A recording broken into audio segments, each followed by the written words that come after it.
What is up, everybody? It is Jaiden Cable with Home of Fight, and today I am here with FARID Basharat. How are you doing today, man? I'm good, man. I'm very good. Thank you. Good. Yeah, I mean, you just fought in UFC 320. I mean, there's like barely a scratch on your face, and it went to decision too. So, I mean, how is that even possible? Yeah, thank you. Just one little scratch here above my eye, but yeah, that's when you prioritize defense over offense, you come out the fights looking pretty clean. That's crazy. I mean, even when a fight goes to decision, that's insane. That's crazy. But all right. Well, obviously you're a rising star. What are a couple things you want the fans to know about you?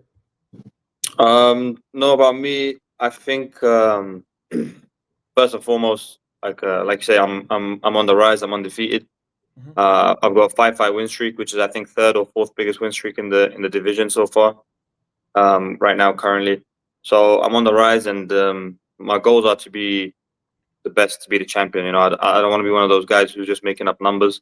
So yeah, you can watch my fights. You can see how well rounded I am, and I think people are gonna see. I think the rest of the division is on notice too. They know what my ceiling is, and that's I'm able to get right to the top.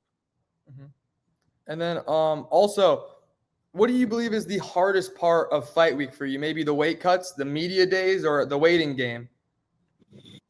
No, I think the hardest part of fighting period is the weight cut. It's very strenuous on the body and the mind. If you're not mentally strong, it can take it out of you a lot. I think a lot of people are defeated by the time they get to the weight cut. They don't know how to control themselves, their emotions and stuff, and then they go into the fight a shell of themselves. So for me, the weight cut is. I mean, I've got it down to a science now. I've got it down to a T. Charles from the UFC PI team and just the whole UFC PI nutrition team. They've been great help for me in my career. But yeah, that is probably the toughest part of fight week. Would you say like weight cuts are difficult, like to the point where like maybe sometimes you're a little nervous you're not going to make weight, or right now you have it down like you said? No, right now I have it down. I've never been worried that I'm gonna miss weight because I'm so disciplined, because I'm such a professional. But if I wasn't, if I was at like even 80%, focus instead of 100, yeah, there would definitely be a fear of missing the weight. And also, maybe I'll make the weight, but the going into the fight, I'll be compromised with my cardio, with my durability, because the weight cut, if you do a weight cut bad, if you do it wrong, if you've been undisciplined throughout the fight camp and throughout your year-round lifestyle, then it shows in the fight. You don't have the same gas tank and you don't have the same durability. Yeah, I mean, that makes sense. Yeah, of course. And also, in your post-fight, you called out David Martinez next. You said you want to fight him. Yeah. I mean, how long do you think you're able to get back in the ring? How long do you think you have to wait until you're, I'm good. I'm good to go as soon as December. I just need a camp. I just need a 6-7 week camp. I'm healthy. I don't have any bruises, as you can see. Body feels good. I can go. What is it now? October, early mid October. Yeah, I'll go December. No problem. What makes you like the matchup so much? I mean, it's not this guy specifically. Like, who's David Martinez? I have nothing against him. I just like the fact he's number 11, and I want to be 11. I'll take anybody. I mean, I would fight the Yadong Songs and the Piotrjans, but if I call them out, it doesn't make sense. They'll never give me that fight. So David Martinez makes sense because I feel like name value wise, he's quite new to the UFC. It's a fight that I could probably get, and stylistically, with my well-roundedness, my dynamicness, my speed, I don't think he has much of a chance, if I'm honest. Yeah, I mean, you have 6 submission wins in the in the UFC. Would you think you'd submit him, or maybe what do you think would happen? No, to be honest with you, I think I would knock him out. I think I'd knock him out. That kind of style. He's very tough. He's there to be hit, and I'm too long. I'm too rangy. I kick too well. I knee. I elbow. If I'm honest, I think I'd knock him out. Yeah, and then also, I mean, we talked about before. You're 14-0. Do you believe being undefeated kind of adds pressure, or does it give you more confidence? It can do both. Early in my career, there was some pressure to it. I think recently I've kind of let go of the O in my head. Before it was like stay undefeated, stay undefeated, stay undefeated. Whereas now I don't really care about the O. I just care about the performances and that kind of stuff, you know. And it's given me a peace. It's given me a freedom. I felt like the O would shackle me before a little bit. It would, you know, I'd be too scared of losing almost. But the O is not what defines me, you know. Like every great lost came back, and you know now we remember them as great fighters and champions. So what's I know, you know, it doesn't define me. You don't stay down. You just keep going and keep achieving greatness. Mm-hmm. And then also last fight, you said you were too comfortable. What do you mean by being too comfortable? What did you think you did wrong? I think round 1 and 2, I performed so well. I got my distance and everything so well. It made me very, very comfortable to the extent where in round 3, I knew I was winning. I knew I had everything down. And what I did was my opponent raised his intensity, and I kind of remained on this coasting intensity. What I should have done was matched him, you know. So that's just experience and stuff. I'll get it along the way. My next fight or fights moving forward, you definitely won't see anything like that. But yeah, ultimately, I just kind of found it too straightforward, too easy, which is why I let my guard down and just kind of I didn't up my intensity. Mm-hmm. And obviously, talking about defense, you know, obviously you have great defense. Do you believe you have maybe some of the best fight IQ in your division? 100%. I think I have some of the best fight IQ in MMA. Period. I know this because my brother and me and Javid, we're always involved in fighting, whether it's on the mats, training session finishes, we're still on the mats. We go home, we're still watching fights and discussing things, and you know, I'll say something. I think a lot of MMA fighters and a lot of people involved in MMA, I don't feel like I feel like they're just watching MMA and stuff, you know. Whereas my brother and I, we're boxing historians, we're kickboxing historians, we're wrestling, jiu-jitsu, all of the other sports. We're watching them, and I think it helps our fight IQ because we could draw into our memory bank and recall certain situations from different fights and utilize them. Mm-hmm. And obviously, talking about your brother, you guys are in the same weight division. You think that does that hurt you guys at all? You guys get into little issues or nothing? No, not at all. You know, you've got to remember, he's in the same weight division as me, so I always have a training partner. Always. It's the week after my fight, and me and him. Monday, I was in the gym again, training with him. Now I wasn't training so hard, but I was just kind of helping him out. But still, I'm in the gym. You know what I mean? Again, every day since my fight, essentially, I've been in the gym, and it's because I have a brother who's also the same weight, and that's what keeps me like disciplined and engaged, and keeps me in the gym. Because he helps me all camp, and I can't just go around and be like, all right, see you later. I'll see you in like 2 months. Yeah. No, like now it's my time to help him. So yeah, man, it's just a one big help, to be honest. Well, also, you know, we just talked about the top 15. If you could steal one weapon from any other bantamweight, what would you take? Well, I guess you'd have to look at the champion. And the champion's got, I'd say, probably the best cardio we've seen in MMA history. Even though my cardio, I think, is one of my best options too. But just he's Merab has proven he's more proven than I am, and I'd say, I mean, I wouldn't go to the extent and say, oh man, I wish I had it, because I believe in my own cardio, I believe in my own traits. But yeah, I would say Merab's cardio is probably it's a great weapon he has. Yeah, I think that's probably the best answer. I was thinking the same thing too. If I were obviously, I think we were all thinking the same thing. Yeah, I mean, yeah, it's insane. Did you get to watch the fight? I saw it in bits and bobs. I didn't get to proper sit down and watch it. It was kind of like on and off. Yeah, I mean, at the end of the fight, it looked like he could do 5 more rounds, which is no, he's good, man. He's feeling himself right now. He's on a real good streak. He's a good fighter, man. Mm-hmm. What do you think? What do you think's next for like if you were a matchmaker, you know, you had to pick the fights for both of them. What would you pick? I mean, Corey Sandhagen and Merab. What would you give them next? Sandhagen's got to fight Sean O'Malley. That's the fight we've all been wanting to see for like they've both been in the UFC like alongside each other for the last 6-7 years. How have they not fought each other? You know, two long, rangy, dangerous strikers. I think it's an amazing matchup. For Merab, he's gotten to the point where he's kind of like beat most of the guys around that top 5. I think the obvious thing with the new person in that picture is Merab Bautista, but Bautista has to get past Umar Nurmagomedov, which I don't think he will. If he finds a way to get past him, that's the fight. That would make sense. Piotr Yan is calling for another shot. I mean, Piotr Yan would probably deserve it if he didn't lose so badly the first time, you know? I don't think there's that much of a demand to see that fight now.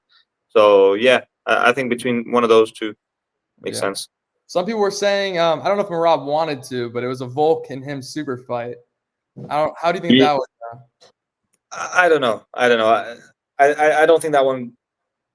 Like Volk looked really good in his last fight, but I don't think it's maybe the best Volk of, like, let's say a couple of years ago. Having still said that, I think he's one of the very greatest fighters of all time. I'm a huge Volk fan, and I don't think that one goes too well for Merab. Just on technique and physicality, and Volk also has one of the best gas tanks in the game. Yeah, I don't think that. I think if anything, maybe Pantoja and Merab makes more sense than Volk and Merab. Yeah, I've been wanting that one for a while. I think I don't know how that's gonna happen. I don't think it will, just because I mean they both keep fighting at the same time. Yeah. I don't know. But think about it time wise too. Do you really want to see Volk and Merab? I'd rather see Volk and Movsar. Yeah, I'd want to see that. But you know what I mean? Yeah, he just cancels his fights. Like, it's kind of hard to have him. I think they might have him fight again, like someone else. It's the injuries and stuff. I know the thing is Movsar just trains because he's a training partner of mine, and he's one of the hardest working guys I've ever seen. And I think sometimes he trains too hard, and maybe gets himself hurt and stuff. But Movsar and Volkanovski is the fight to make. Volkanovski knows it. I think for whatever reason the UFC's putting it off, but Movsar Evloev, you can't go on a 9-10 fight win streak and not get a title shot. It's crazy. But I don't make the decisions, obviously. So, but I would instead of Merab and Volk, Movsar is like a bigger version of Merab. So I'd rather see Movsar and Volkanovski, you know. So that's the fight for me. Does he actually do? I saw this. I don't know if it's true. Does he actually do? I think it's like 1,000 push-ups in an hour. Yeah, he does. He does. You see him do it? I see him do us training all the time. He's doing his push-ups and also sugar. He doesn't eat sugar at all. Yeah, because he kind of motivated me. I remember we were living together in American Top Team dorms, and I have a big sweet tooth. So I remember he was like, I think I offered him like a chocolate or something once, and he goes, "Brother, I don't do sugar." I said, "What at all?" He goes, "No, not until I become champion." And I was like, "Wow!" So he motivated me a lot, and I've actually reduced my sugar intake massively. Really? So because of him?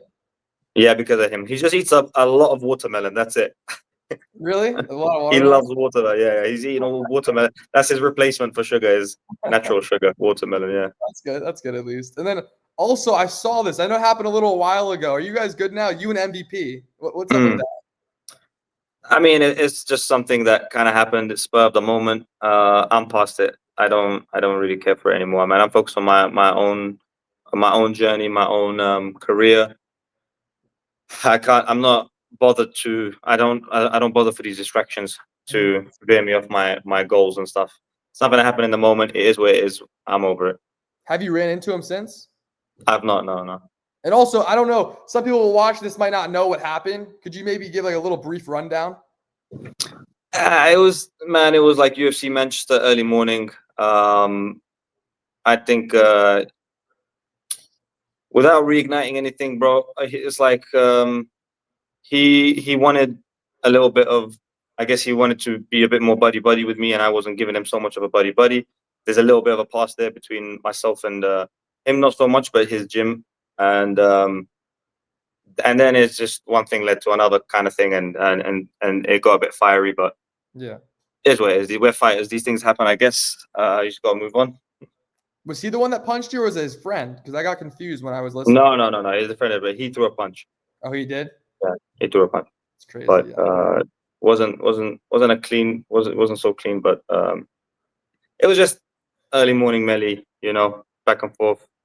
I chased him, and back and forth like this. Volkanovski shot a takedown. It was such a blur. Wait, Volk was there?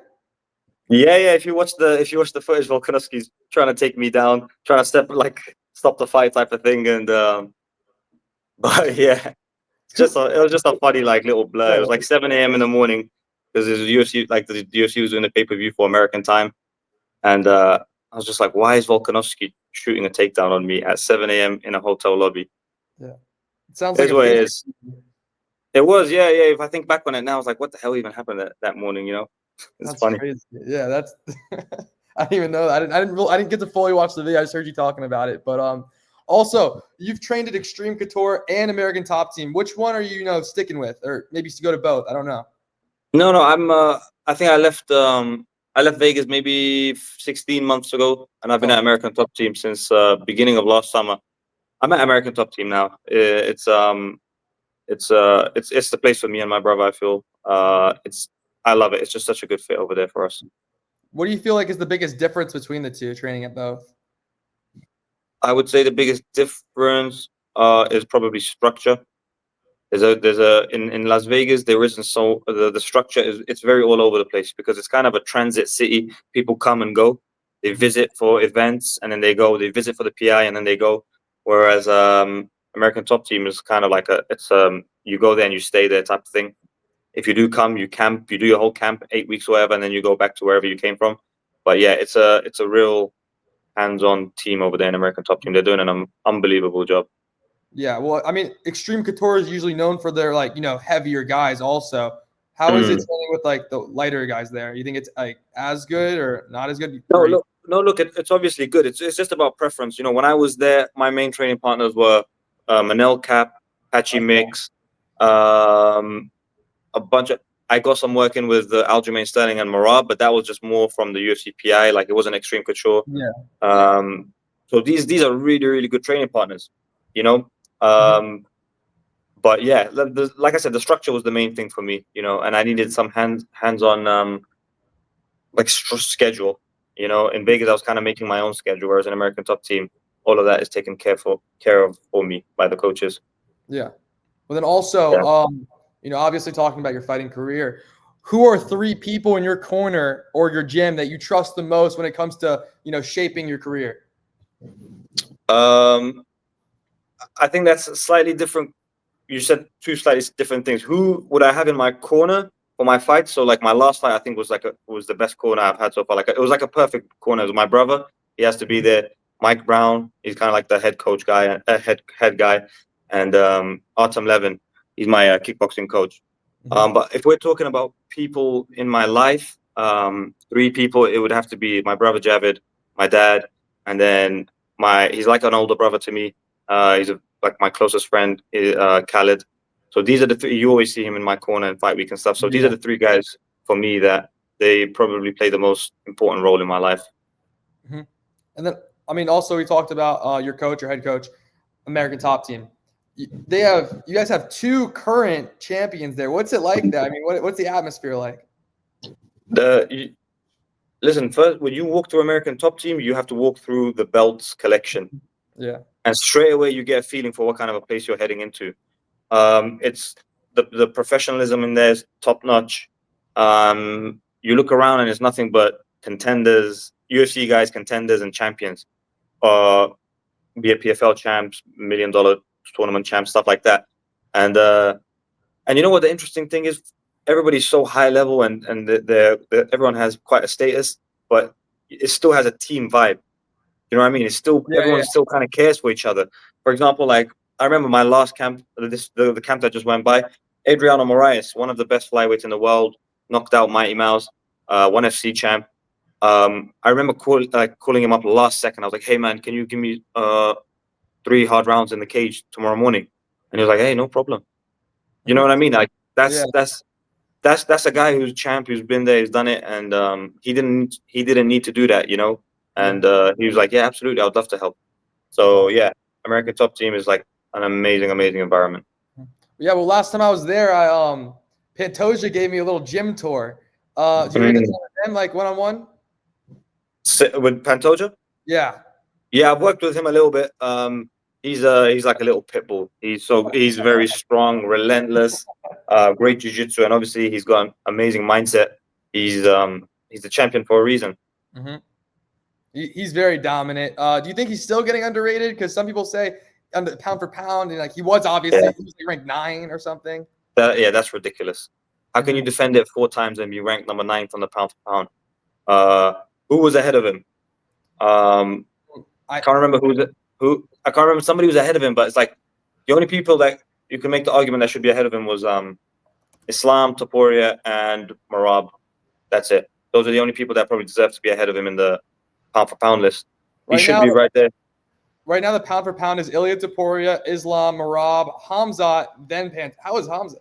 Hamzat's above Pantoja. Yeah. I mean, listen, Hamzat just won the belt and Pantoja defended it 4 times already. So I think Pantoja needs to be higher. He needs some more respect. Yeah, wow. I guess he hasn't defended it yet. He just jumps up to 4, but I guess he's undefeated. So I don't know. He's undefeated and he's looked sensational doing it. And Hamzat is one of a kind, man. He's special, man. No, he is amazing. So you and your brother, same division. You guys have a little rivalry at all? Or, I mean, it's always good to have a little good sibling rivalry. What do you think about it? We're probably the 2 most competitive people you will meet. If and it's funny sometimes, like even in training and practice, you'll hear us like arguing with one another. But that's just how it is. We've spent the last 28 years of our lives like competing against each other in everything, from football to fighting to the tiniest of things. So yeah, the competitiveness is good. You need to know how to keep the balance. You can't go too far and let it get in the way of your relationship. But yeah, man, we are incredibly competitive, and I think it's helped us in the cage.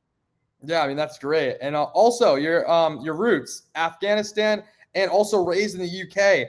How did it show up, and how do you carry yourself on fight week? Yeah, I was born in Afghanistan, and both my parents and my whole family, of course, is Afghan. If you've met Afghan people, or if anyone's ever been to Afghanistan, you'll see that it's quite a special place in terms of the people are very hospitable, very humble. Yet when it comes to pride and honor and dignity and like fighting for their land and stuff like that, they are some of the most like hard like difficult people to get over. They're very strong, very brave. So I feel like that helps me, because I go into fight week with this mentality that I come from a lineage of warriors, Mm-hmm. And then of course I migrated to the UK when I was very young, and the UK is like home to me now. I love London. Is my favorite city in the world. All my friends, all my people are there in the UK now, and I love the UK. It's my favorite place to go to is London. I think it's the best city in the world. So yeah, you can tell from the way I speak and everything. I'm a proper London boy.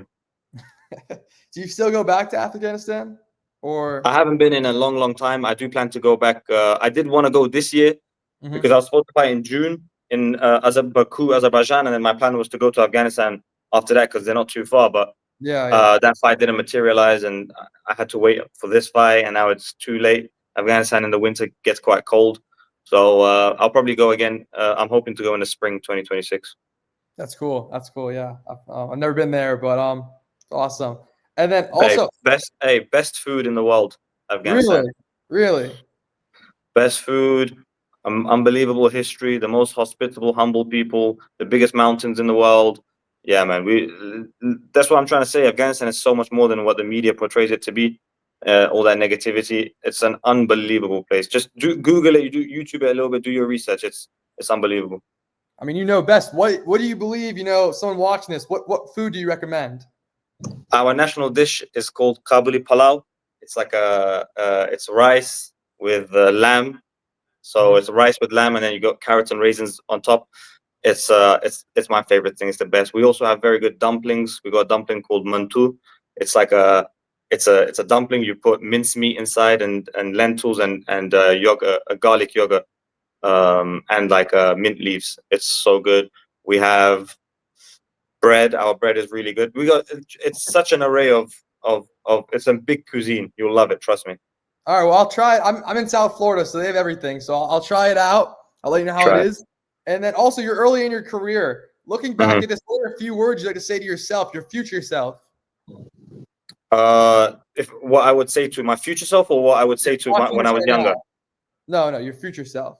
My future self, I would say, keep going, stay consistent, keep going. Don't stress so much about the things you can't control. Just keep doing exactly as you're doing, and keep getting better, and you'll get to where you will be. And then currently, what are your goals? Where do you see yourself in the future? That maybe this is who you're talking to right now.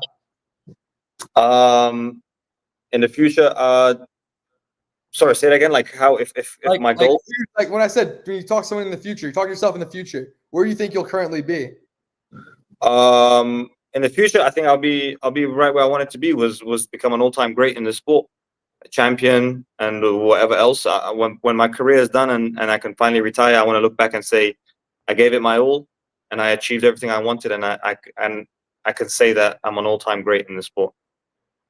That's the number one goal. And then, give a few words out to your fans watching this right now. Yeah, to my fans in the UK, in Afghanistan, all over the world, thank you so much for supporting me all these years. It's been a long road, but we're slowly, steadily climbing the mountain, and yeah, we're slowly but surely we're gonna get to the top. Thank you. I appreciate your time, FARID Basharat, 14-0 prospect. Thank you. I appreciate it. Thank you very much. Thank you.